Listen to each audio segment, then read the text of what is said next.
I'm so excited about this week's word of wisdom. I was reading in Genesis 1 verse 26 where God said, "Let us make man in our image after our likeness."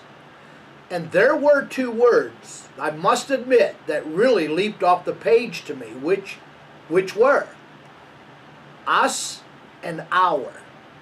You see, those are pronouns. God said, "Let us make man after our image." Let us make man after our likeness. The word and the idea is God the Father, the Son, and the Holy Spirit. Those three are three in one. Could it be that when God created man, he had relationship in mind? Let us make man in our image, after our likeness. Could it be that God created man to be in relationship, just as God the Father, Son, and Holy Spirit were three in one? So God intends us to be in relationship and to be in unity. Maybe that's why loneliness is so painful, because you're so far from the purpose that God created you. You see, loneliness is not the absence of affection as it is the absence of direction. And with God with us and in us, he can guide us. Maybe that's why divorce hurts and why God hates divorce, because it breaks relationship. And we were created for relationship. Think about our purpose. No man is an island. And we cannot fulfill our purpose without someone else. You see, someone around you knows something that you need to know. Someone around you could be a divine connection to the next season of your life.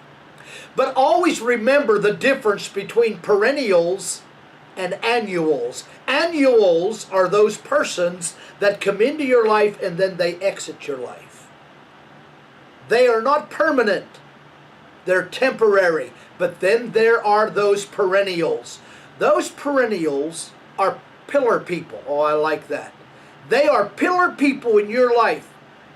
They are there to stay and remain with you. You see, when God gives and reveals a purpose, it is not just for only you. It has others in mind because you are connected to others. Two examples before we conclude this word of wisdom. Cornelius in Acts 10. Cornelius was a devout man.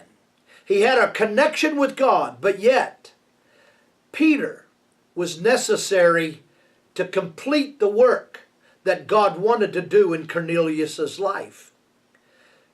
It was not only Cornelius, it was Cornelius connected to Peter. In Acts 9, isn't that something? Acts 9 and Acts 10. In Acts 9, there was the Apostle Paul, struck down on the Damascus road. But Paul by himself was not enough. He had there was a connector to the next season of his life, and his name was Ananias. So I have come by today to tell you that God has divine connectors in your life, and you are not an island. You do not live to yourself or for yourself, but God has surrounded people around you, and don't forget, someone around you knows something that you need to know.